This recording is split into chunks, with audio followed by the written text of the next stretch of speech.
Hello everyone. So, I never thought I would tell anyone about this, but I really needed to get my point of view and maybe get some outside perspective. My family has always been really close. My parents are incredibly kind, trusting people who see the best in everyone.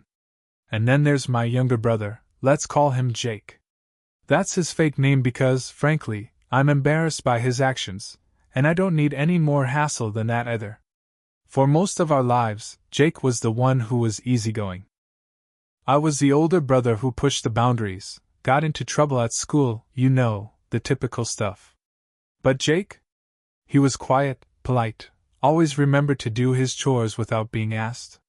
My parents adored him, and honestly, so did I.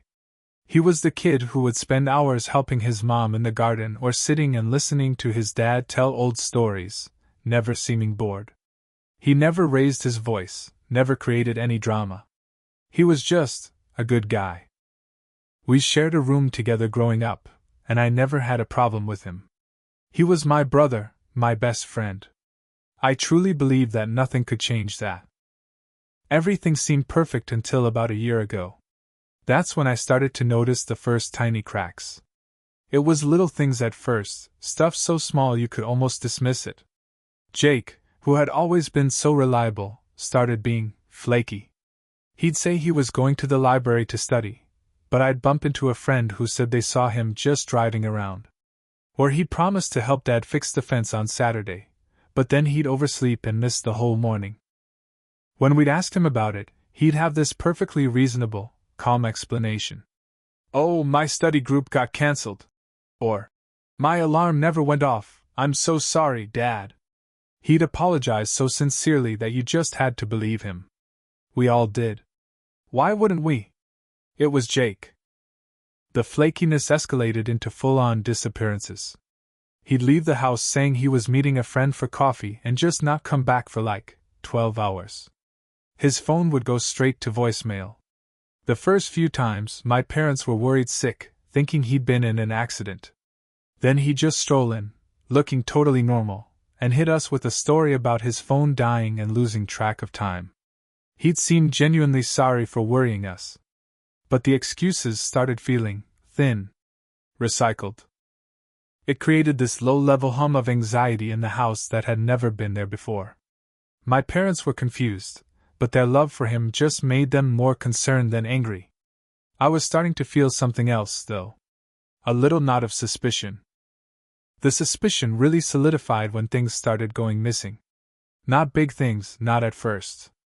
It was my favorite hoodie, then a vintage watch our granddad gave me. Mom's emergency cash she kept in a cookbook, Dad's nice silver cufflinks. We'd all tear the house apart looking for this stuff, and Jake would be right there with us, looking under couches and everything. He'd say stuff like, "Are you sure you didn't leave it at the gym?" Or, "I think I saw it on your dresser yesterday." He was so helpful, so convincing, that we started doubting our own memories. Maybe I did lose that watch. Maybe Mom did spend that cash and forget. It was messing with our heads. The turning point was 2 months ago. My mom was really upset because her wedding ring was missing. She never takes it off, but she'd had to lotion her hands and placed it on her nightstand. It was gone. We turned the house upside down. Jake was out, but when he came home, he joined the search, his face a perfect mask of concern. Later that night, I was taking the trash out and saw a glint in the bottom of the bin. Under some coffee grounds was my mom's ring. My blood ran cold. Who would do that? The only person home all day had been Jake. The perfect picture I had of my brother finally had a huge, undeniable crack right through the middle of it.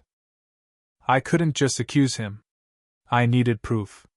I started paying closer attention, and the lies started to become obvious. He'd tell me he was applying for jobs, but I found a stack of untouched applications in the recycling. He told our parents he was seeing a nice girl from his class, but a buddy of mine said he'd seen Jake hanging out with a known troublemaker from the next town over.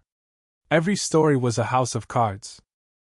I felt like I was going crazy watching him weave this web, and my parents were still completely oblivious, just worried about their stressed son. The gap between what I saw and what they believed was tearing me apart. The big one happened last week. My dad, who is the most trusting man on the planet, got a call from his bank about suspicious activity on his rarely used credit card. There were hundreds of dollars in charges at electronics stores and fancy restaurants from a city 2 hours away. Dad was baffled, insisting the card must have been skimmed. But the dates of the charges lined up perfectly with one of Jake's recent disappearances. I felt this cold, hard certainty settle in my stomach. This wasn't just stealing loose cash anymore. This was a deliberate, calculated betrayal of the people who loved him most. The people who would have given him anything he asked for. I couldn't hold it in anymore. I waited for him in our old room that night. When he came in, I just laid it all out. The ring in the trash, the credit card charges, the lies about where he was. I didn't yell. I was just quiet and tired. At first, he did what he always did. He denied it. He looked me right in the eye and acted shocked, hurt that I would accuse him. But I didn't back down. I just kept listing the facts, one after another. And then, something in his face just shifted. The mask slipped. The guilt was right there, plain as day. But there was no remorse. Just this cold, defiant look I'd never seen before. He didn't even try to explain. He just shrugged and said, "So what? They can afford it." I felt my heart break into a million pieces right then and there. That's when it all came pouring out of him. It wasn't just about the stuff or the money. He admitted he'd been lying for months, cheating on our parents' trust in a dozen different ways. He'd been forging Dad's signature on documents, telling little lies to turn them against their friends, just for his own amusement. He said he felt like they were gullible, and that it was easy. He talked about our parents, the people who loved him unconditionally, with this sneering contempt. He wasn't the brother I knew. He was a stranger, and he'd been living in our house, eating at our table, all while secretly despising us.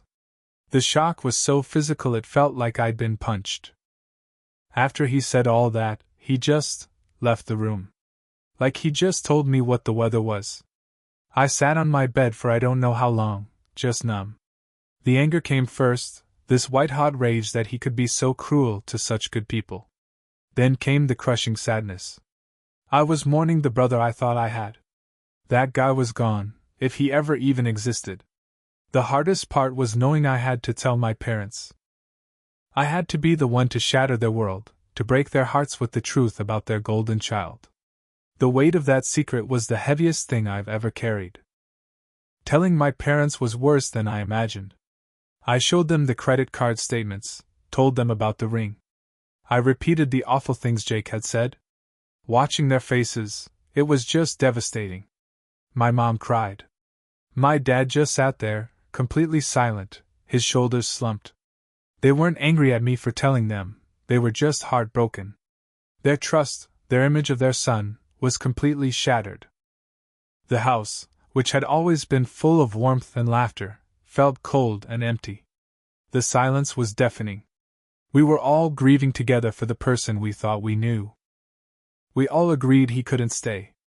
The trust was gone, and the atmosphere was toxic. My parents were too hurt to confront him again. They couldn't bear it. So they asked me to do it. To be the one to tell him he had to leave. They couldn't even look at him. I felt this immense responsibility to protect them, to be the strong one now. I had to be the wall between them and the person who was causing so much pain. I knew what I had to do, but the thought of actually saying the words to my own brother made me feel sick. I found him packing some of his things, like he already knew what was coming. I told him calmly that he had to go. That he wasn't welcome in our parents' house anymore after everything he'd done. He didn't even fight it. He didn't apologize. He just gave me this smug, dismissive look and said, "Fine. It was getting boring here anyway." He packed his bags, took the keys to a car he'd basically talked our parents into buying for him, and walked out without a single glance back. I stood at the door, watching him drive away, and I felt this horrible mix of relief and profound loss. The door clicked shut, and it felt so final. The first few days after he left were the quietest of my life. The house felt hollow. My parents are managing. They're sad, of course, but I think there's also a sense of relief that the constant anxiety and suspicion is over. We're trying to find a new normal. We talk more openly now. We're healing slowly. It's like we're rediscovering each other without this dark cloud hanging over us. It's painful, but there's a closeness now that's different, maybe even stronger, because we went through this nightmare together. So, what did I learn from all this? I learned that sometimes the people you think you know best can hide the deepest secrets. I learned that trust isn't a given, it's something that has to be maintained. And I learned that protecting your peace, and the peace of those you love, is sometimes the most important thing, even if it means making a really tough, painful decision. My advice to anyone going through something similar? Don't ignore the little signs. Trust your gut.